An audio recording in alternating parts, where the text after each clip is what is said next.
Pernah nggak sih Anda merasa kalau iman itu kok kayaknya berat ya?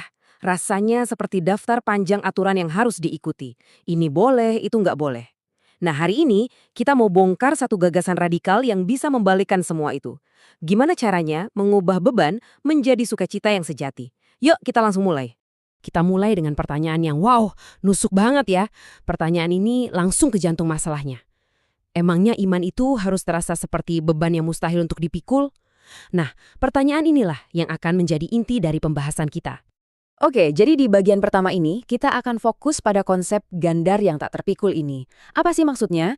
Ya, ini adalah gambaran iman sebagai seperangkat aturan yang berat, yang membebani, dan yang terkadang rasanya, aduh mustahil banget untuk kita jalani setiap hari.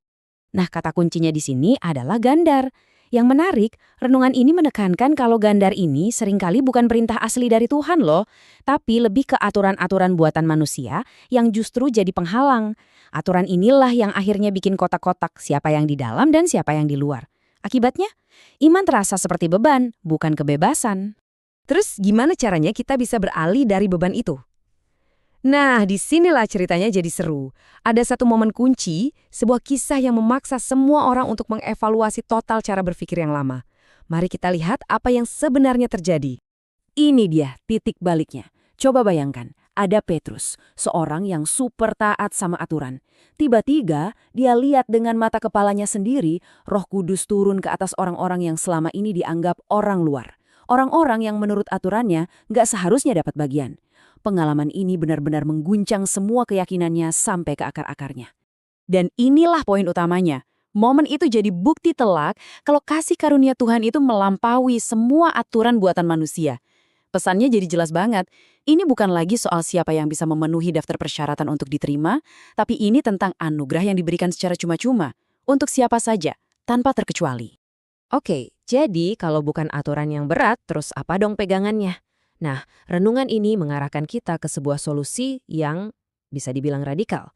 Sebuah cara pandang yang sama sekali baru, yang dasarnya bukan lagi setumpuk aturan, melainkan sebuah undangan yang sifatnya personal dan langsung. Ini dia jawabannya. Bukan lagi kalimat perintah patuhi daftar aturan ini, tapi sebuah undangan yang sederhana sekaligus sangat mendalam. Tinggallah di dalam kasihku.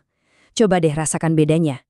Ini adalah pergeseran total dari sekedar melakukan sesuatu menjadi berada di dalam sebuah hubungan. Jadi, apa sih artinya tinggal di dalam kasih itu? Penjelasannya begini. Ini bukan lagi soal kewajiban yang bikin kita tertekan, tapi ini soal kita merespons sebuah hubungan yang sudah ada lebih dulu. Jadi semua tindakan kita itu lahir dari hubungan kasih itu, bukan sebagai syarat untuk bisa mendapatkan kasih itu. Beda banget kan? Sekarang kita sampai ke bagian puncaknya. Apa sih hasil akhir kalau kita berhasil bergeser dari iman yang berbasis aturan ke iman yang berbasis kasih? Jawabannya sungguh luar biasa. Nah, di sini kita bisa lihat perbandingannya dengan jelas. Di satu sisi ada jalan iman sebagai beban, isinya gandar yang berat, aturan ketat, eksklusif, dan penuh kewajiban. Di sisi lain ada jalan iman sebagai kasih, isinya respons yang penuh sukacita, sebuah undangan, inklusif, dan yang paling penting, sebuah hubungan. Renungan ini jelas banget mengajak kita untuk memilih jalan yang kedua. Mungkin ini perubahan yang paling keren. Kata ketaatan itu jadi punya makna baru. Nggak lagi terdengar menyeramkan atau membebani, sebaliknya, ketaatan itu jadi cara kita untuk bilang, aku mengasihimu, sebuah ekspresi cinta yang alami dan penuh sukacita, bukan kewajiban yang dipaksakan. Dan muara dari semua ini adalah sukacita sejati. Ingat ya, ini bukan kebahagiaan sesaat yang gampang hilang, tapi sukacita yang mendalam, yang lahir dari hidup di dalam hubungan kasih dengan Tuhan. Sukacita yang, seperti dikatakan dalam teksnya, menjadi penuh. Oke, sebagai penutup, mari kita coba tarik pesan yang kuat ini ke dalam kehidupan kita sehari-hari.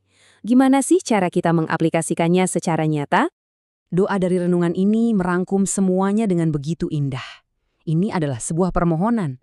Bukan supaya kita sekedar tahu tentang kasih dan sukacita, tapi supaya kita benar-benar dipenuhi olehnya. Sampai-sampai seluruh hidup kita menjadi cerminan dari kasih itu sendiri di tengah dunia. Dan saya ingin menutup pembahasan kita dengan sebuah pertanyaan refleksi.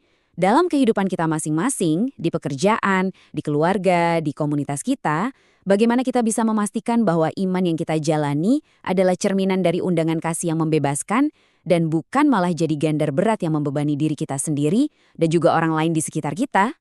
Mari kita renungkan bersama.